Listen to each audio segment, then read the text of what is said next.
오늘 성경 말씀은 마태복음 16장 24절에서 25절까지입니다. 제가 봉독하겠습니다. 이에 예수께서 제자들에게 이르시되 누구든지 누구든지 나를 따라오려거든 자기를 부인하고 자기 십자가를 지고 나를 따를 것이니라. 누구든지 제 목숨을 구원하고자 하면 잃을 것이요 누구든지 나를 위하여 제 목숨을 잃으면 찾으리라. 아멘. 담임 목사님께서 고진감래라는 제목으로 말씀 전하시겠습니다. 반갑습니다. 참 좋으신 우리 주님의 은총과 평강이 예배의 자리에 나오신 모든 분들 위해 함께 하시길 축원드립니다. 찬양 감사드립니다. 잘은 모르겠지만은 이 변화, 오늘 그 변화를 경험하는 찬양의 그 변화가 아주 대단하구나.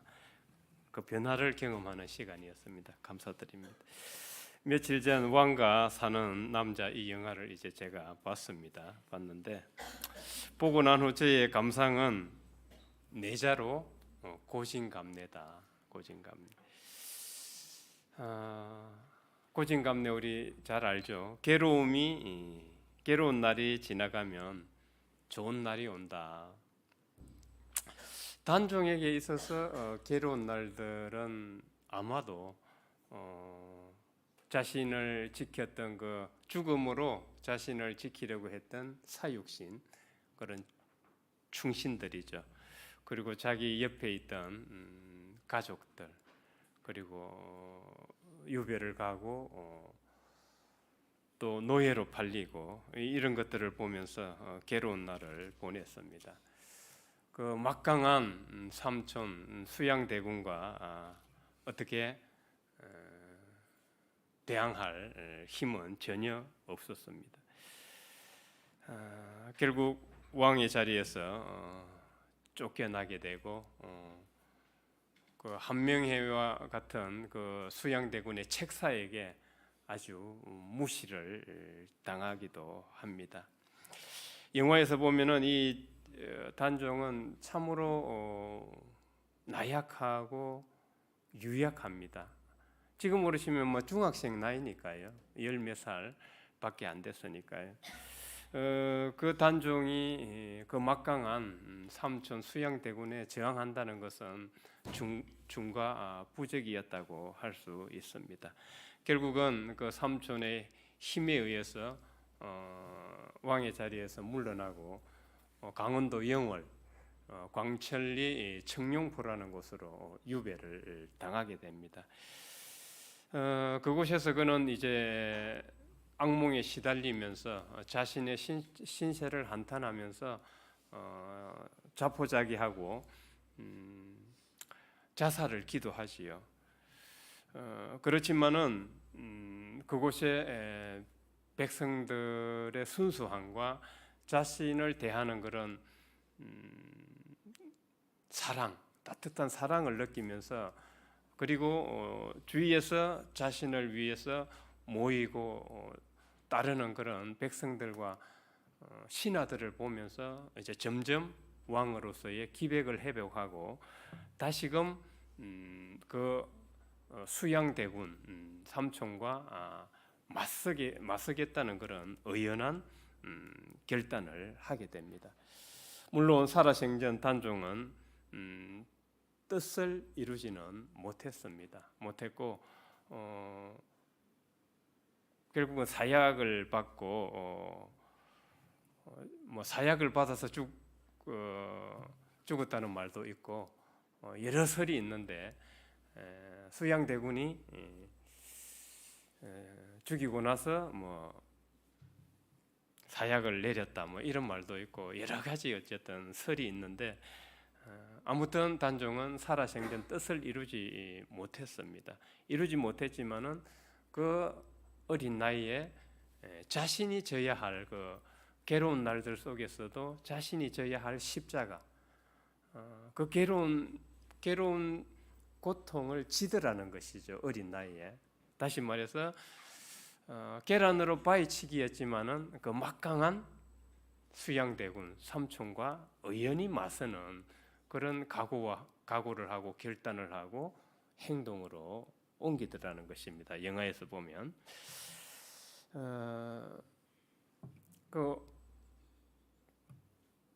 청룡포를 관할하던 지역관리, 호장, 엄홍도. 엄홍도에게 있어서 괴로운 날들은 어떤 날들이었을까요? 뭐 영화 보신 분들도 많겠지만은 제가 볼 때는 이제 단종의 편에 서느냐 안 그러면은 한 명의 편에 서느냐. 단종의 편에 선다면은 자신의 가족들과 그 동네 사람들은 다 죽게 되었습니다. 그러나 책사 한 명의 편에 서게 되면은 뭐 평생 그 마을은 호강하고 자식들도 잘 먹고 잘 살 수 있는 그런 길을 갈 수 있었습니다. 그렇지만은 이 호장 엄홍도는 결코 역사의 배신자가 되는 선택을 하지는 않습니다.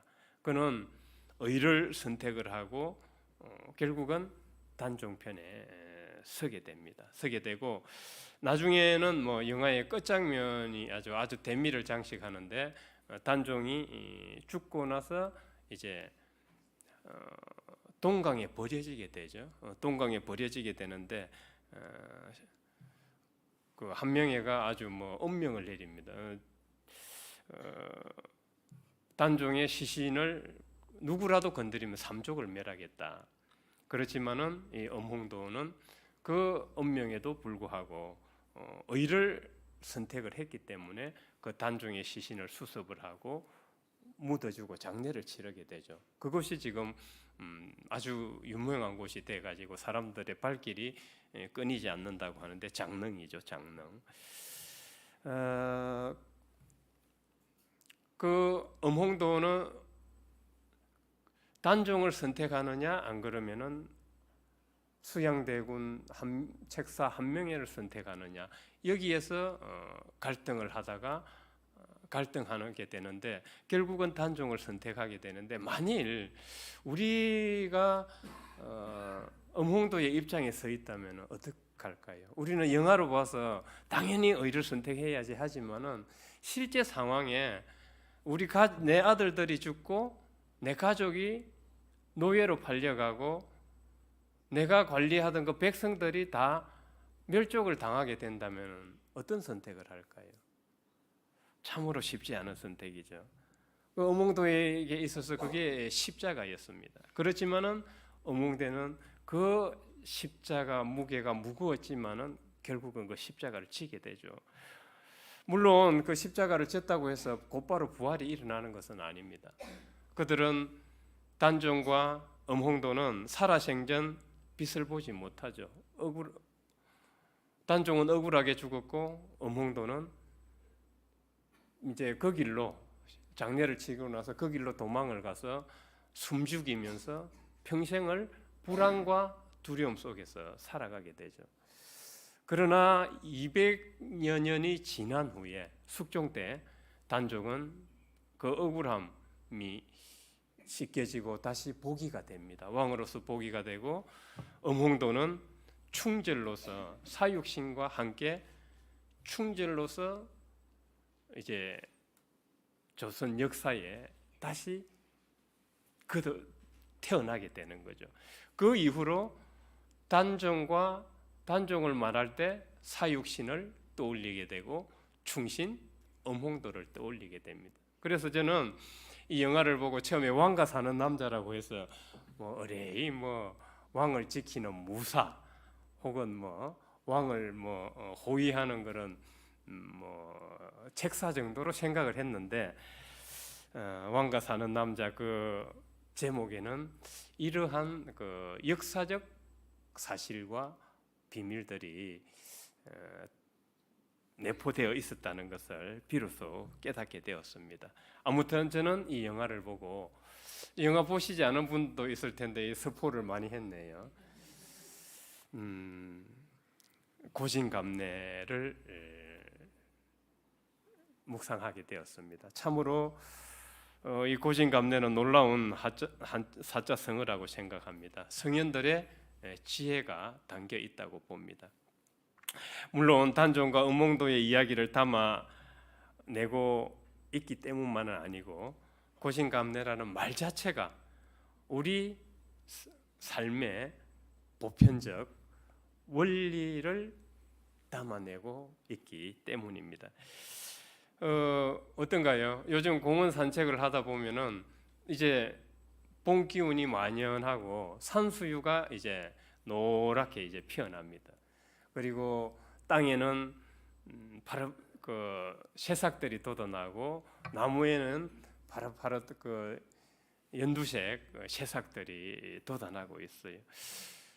겨울 때는 꽁꽁 얼어붙었을 때는 그들은 마치 죽은 것 같이 고요했습니다. 아무런 생기가 없었죠. 그러나 그 생명들은 그 동토의 땅 아래서 인내하면서 따뜻한 봄을 준비하고 있었던 거죠. 겨울이 없었다면은, 겨울이 한파가 없었다면은 그들의 봄에 생명을 피우기는 힘들었을 것입니다. 이게 우주 자연의 보편적 원리인 것 같아요. 고진감래가 우리 삶에서도 그렇잖아요. 지금 새해에 다이어트를 해야지 여기 작정하신 분들도 좀 있을 텐데 어떤가요? 다이어트 하려면은 무조건 먹는 걸 줄여야 돼요. 다른 방법이 없습니다. 뭐 운동을 아무리 많이 해도 안 되더라고요. 저도 먹는 걸 줄여야 되는데 먹는 걸 줄이면은 이 배가 배고픔을 견디기가 쉽지가 않아요. 배고픔을 견디기가. 근데 이 배고픔을 견뎌야 되는데 이 고통이잖아요.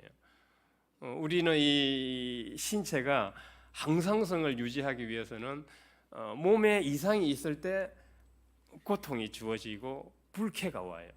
내가 지금 불쾌하다 그러면은 몸의 건강 상태가 안 좋은 거예요. 이게 이제 다마지오가 의식을 설명하면서 아주 잘 지적하고 있어요. 우리 몸은 항상성을 유지하기 위해서 경고를 때려요. 지금 내가 어디가 불쾌하다 그러면은 벌써 몸 상태가 안 좋은 거예요. 그리고 병원에 갈 필요도 없다는 거예요.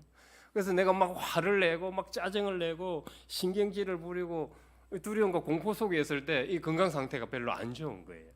이 벌써 몸이 경고를 한다는 거죠. 아무튼 이 배고픔을 참아야 되는데 이 배고픔이 괴로운 시간이죠. 괴로운 시간. 이걸 이제 견뎌내야 배에 꼬르륵 소리가 나면은 그 소리를 하루에 몇 번 들으면은 살은 빠지게 돼 있어요. 이거는 제가 경험한 거기 때문에 뭐 100%예요, 100%. 꼬르륵 꼬르륵 소리를 몇 번 들으면은 살은 무조건 빠지게 돼 있습니다. 고진디의 감래예요. 고진디의 감래. 이 우주 자연의 보편적 패턴이고 진리라고 생각을 합니다. 그리고 우리에게도 우리 인생도 예외 없이 우리 인생에 한파와 동파가 와요.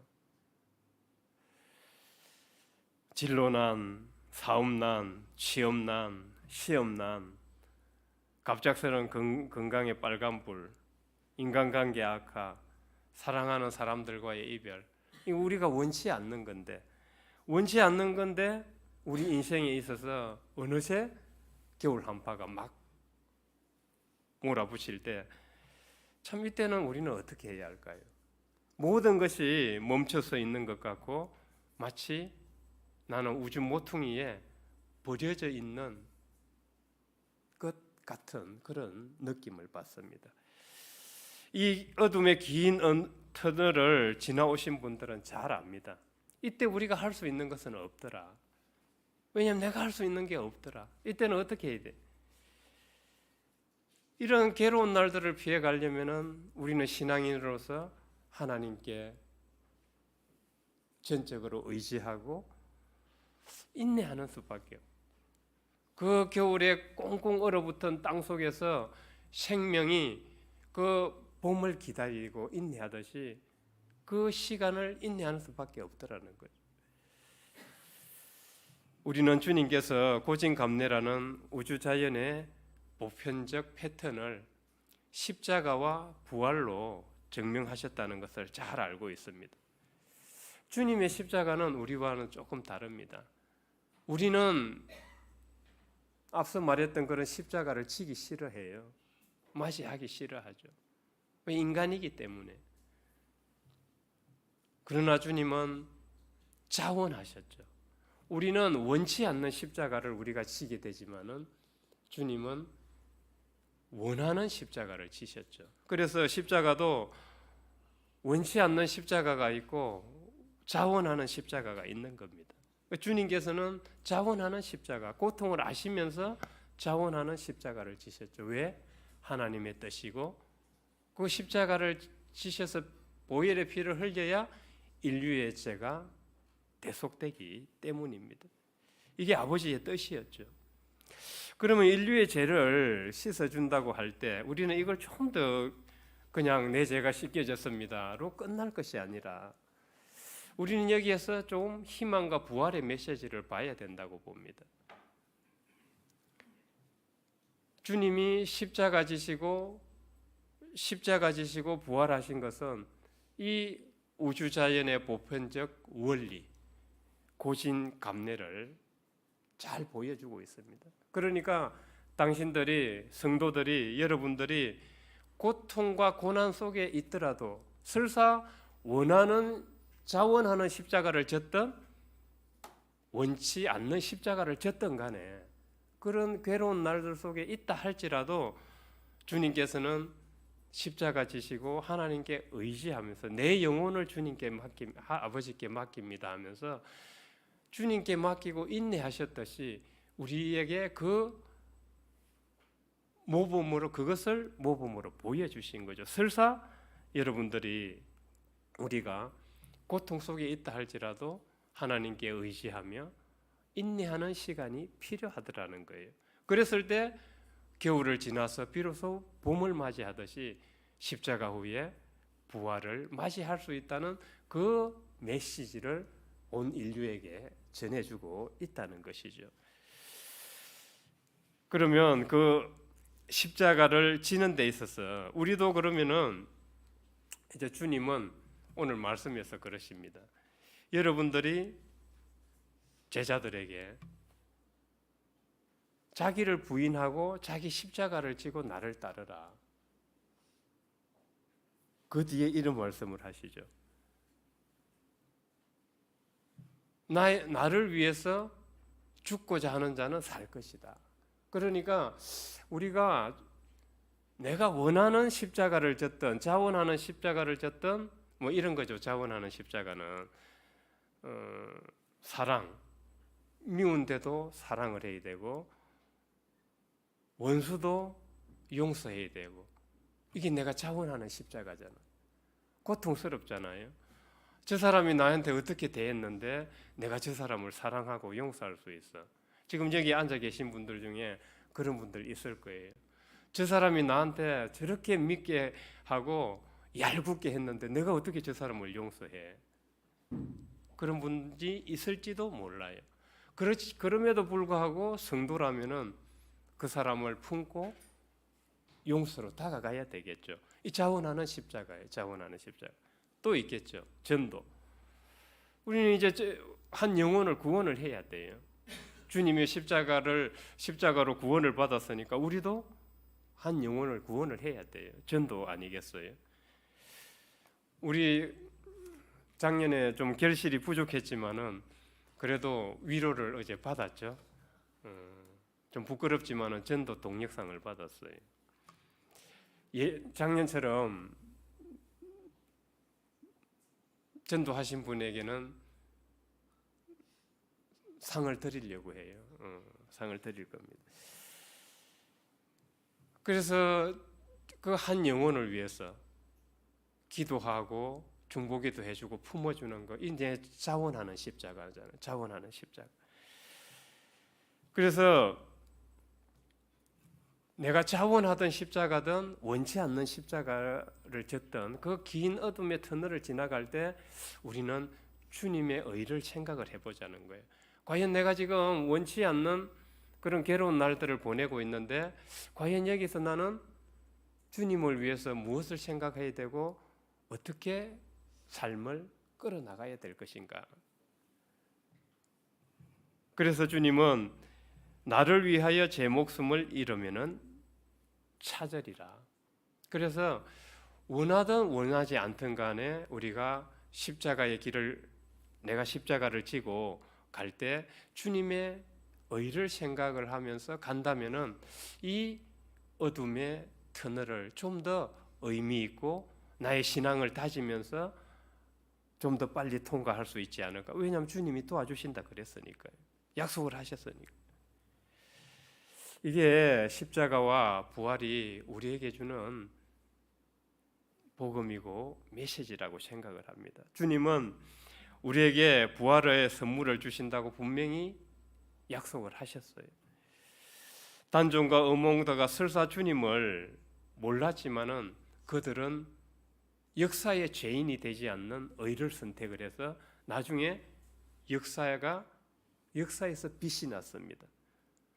결국은 역사에서 부활을 하는 기쁨을 맞이한 거죠. 긴 어둠의 터널을 지날 때 우리는 꼭 이것을 생각해야 되겠습니다. 내가 과연 하나님의 뜻에 맞게 살려면 어떻게 해야 할 것인가? 힘든 가운데서도. 토마스 할리크라는 신학자는 인내 없는 신앙은 신앙이 아니다. 저는 여기 100분 동의합니다. 우리가 인내하지 않고 어떻게 신앙을 할 수 있겠어요?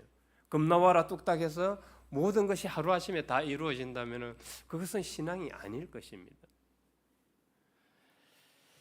지금 인생의 겨울 한파를 맞이하고 있다고 해서 좌절하거나 절망할 필요는 없다고 봅니다.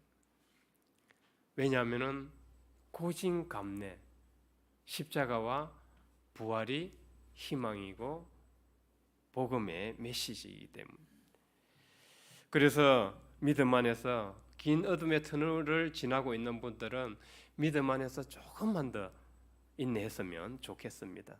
꼭 겨울을 지나서 봄이 올 것으로 믿습니다. 어느 누구에게도 인생에서 겨울 한파와 동파를 피할 수 없습니다. 내가 지금 행복하고 즐거운 시간 속에 있다고 해서 자만하거나 방심해서는 안 됩니다. 우리는 꼭 어느 순간에 자기도 모르는 순간에 그것을 경험할 수 있습니다. 그랬을 때 오늘 이 설교를 꼭 기억했으면 좋겠습니다. 누구든지 나를 따라오려거든 자기를 부인하고 자기 십자가를 지고 나를 따를 것이니라. 자기를 부인한다는 말은 무슨 말씀일까요? 무엇이 자기를 부인한다는 것일까요? 어제 총회장님 설교를 들으신 분들은 정기총회 때 총회장님 설교를 들으신 분들은 이제 아실 텐데 껍질이 깨어져야 된다 그랬죠. 우리가 전적으로 하나님께 의지하려면은 껍질이 깨어지지 않고는 안 된다. 왜? 우리 속에는 이 에고라는 녀석이 뿌리 깊게 내리고 있기 때문에. 그러니까 내 생각과 내 뜻과 행동이 결국 에고 자기 중심적인 거예요. 자기 중심적이기 때문에 전적으로 하나님께 의지한다는 것은 이 껍질이 에고의 껍질이 깨어지지 않고서는 불가능하다는 얘기죠. 그래서 자기를 부인한다는 것은 저는 오늘날에 우리가 뭐 예수를 믿으면서 뭐 십자가 틀에 그냥 이렇게 못 박혀서 박해를 받고 이러지는 않잖아요. 당시 주님을 따랐던 제자들은 이것을 해야 했어요.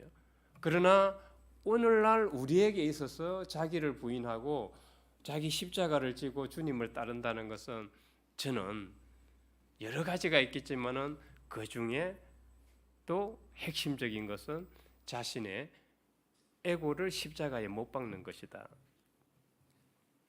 참 자기 자신의 에고를 십자가에 못 박는다는 것은 쉽지 않습니다. 내가 오늘 누구로부터 비판의 한마디, 칭찬의 한마디를 들었어요. 어떤 게 좋아요?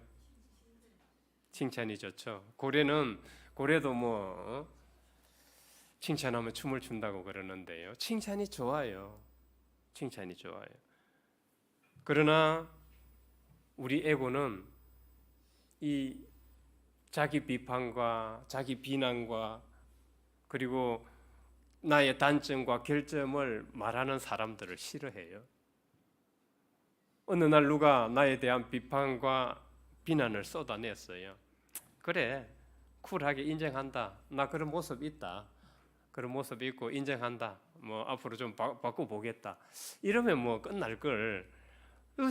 두고 이제 집에 가면은 잠도 안 오고 생각이 나면서 12시 기도해도 생각이 나고 새벽 5시 기도해도 생각이 나고. 제가 어느 한번 말씀을 드렸나 모르겠는데 어떤 권사님한테 몇 년 전의 일이에요. 그래서 무심코 그냥 한마디를 제가 던졌어요. 무심코. 아무 의도도 없었어요. 그런데 그분이 1년 동안 제가 던진 그 한마디로 고통을 받았다는 거예요. 내가 1년 뒤에 알았어요. 새벽 기도할 때마다 기도가 안 된다는 거예요. 그래서 내가 그 소리를 듣고 얼마나 마음이 아픈지 그분께 직접 사과를 드렸어요. 전혀 그런 의도도 없었고 제가 그런 말을 했다면은 참 제가 부주의해서 그러니까 정말 죄송하다고 사과를 드리고 이제는 그런 그 이후로는 이제 괜찮아졌습니다. 우리는 이게 참 쉽지 않아요. 쉽지 않습니다. 이 에고가 있는 이상 내 중심으로 가게 돼요. 내 이익과 내 욕심의 편에서 대부분을 해석하고 보게 돼요. 에고의 눈으로 보게 돼요. 그렇게 된다면은 예수님이 가르친 그 길을 우리는 따라가기가 쉽지가 않아요. 그러니까 내 생각과 판단으로 따라간다는 게 그런 거예요. 우리는 내 생각과 판단대로 해야 돼요. 할 수밖에 없어요. 거기에 핵심은 뭐냐면은 에고의 지배를 받느냐 안 받느냐 여기에 있는 거예요. 만일에 엄흥도가 이해타산을 따지는 에고의 편에 섰다면은 그런 결정을 할 수가 없었을 거예요. 성경에도 베드로가 닭 울기 전에 예수님을 3번 부인했는데 바로 에고의 결정을 따랐기 때문에 그런 거예요. 이해타산을 따지는 겁니다. 내가 지금 예수를 인정을 했을 때 내가 사회에서 어떤 사람이 될까? 이단, 죄인, 격리, 소외, 배제 이렇게 살아야 되잖아요. 그래서 우리는 십자가형의 외형적으로 유형적으로 못 박히는 그런 박해는 받지는 않겠지만은 이제 예수님이 강조하셨던 자기를 부인하는 이 에고의 문제를 우리는 이제 봐야 합니다. 하늘의 미랄이 땅에 떨어져 그대로 있으면 아무 일도 일어나지 않습니다. 그러나 저 미랄이 썩고 찢기고 그름이 될 때 비로소 생명이 탄생하고 발화를 하게 됩니다. 저 자기 부인의 과정은 너무 힘듭니다. 우리는 다 알아요. 괴로운 날들이에요. 저 괴로운 날들이 지나가야 그리스도의 생명력이 우리 안을 채우게 돼요.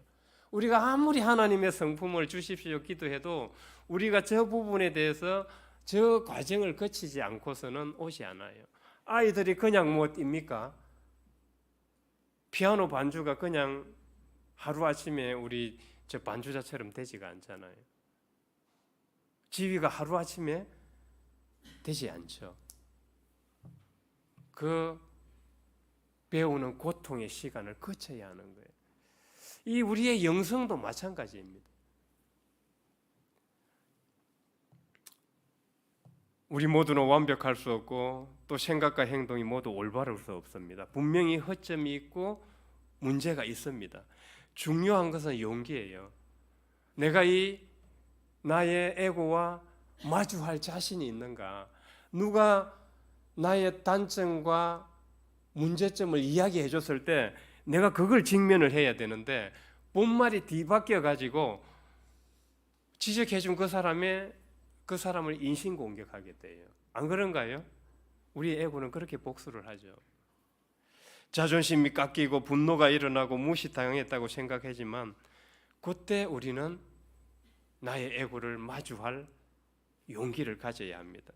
그때 개팍하고 강팍하고 얄궂은 성품들이 그리스도의 생명력으로 채워지는, 이 고통이 없이는 하나님의 성품을 갖기가 쉽지가 않아요. 오늘날 그리스도인들이 자원에서 자기를 부인하고 자기 십자가를 지고 주님을 따르는 일은 무엇일까? 저는 이 일이라고 생각을 합니다. 이번 사순절 기간에 우리가 마주한 고난을 단순히 재수 없는 일로 여기지 않았으면 좋겠습니다. 오히려 나에게 닥친 이 고난을 우리가 부활의 봄으로 인도되기 위한 십자가의 겨울로 생각했으면 좋겠고, 내가 원하지 않는 십자가 외에도 우리는 이제 용서하고 사랑하고 내 애고를 바라보는, 그렇게 해서 주님의 힘으로 성령으로 애고를 다스리는 그런 길을 감으로써 고진감래의 의미를 깊이 되새기고 이 사순절을 경건하게 맞이하는 우리 모두가 되길 주님의 이름으로 축원드립니다. 감사하신 하나님, 저희들은 그동안 신앙을 해왔지만은 예수님 믿으면은 축복받고 은총받고 모든 일이 잘 되고 잘 먹고 잘 사는 쪽으로 여겨왔던 것을 돌아보게 됩니다. 그동안의 기복신앙 안에 젖어 있었던 부족한 저희들의 모습들을 용서하여 주옵소서. 주님께서는 나를 따르려거든 자기를 부인하고 자기 십자가를 지고 따라야 하고, 나를 위해서 목숨을 바치는 자는 오히려 살 것이라고 하셨던 말씀, 오늘 마음속에 깊이 새기고 우리가 자원하는 십자가를 졌든 혹은 자원하지 않는 괴로운 날들을 보내든 간에 그 가운데 주님의 뜻이 무엇인지를 깊이 생각하며 신앙하고 생각하고 행동함으로써 십자가의 겨울을 지나 부활의 봄을 맞이하는 고진감래의 의미를 깊이 깨닫는 성도들이 다 될 수 있도록 예수님의 이름으로 기도드립니다. 아멘.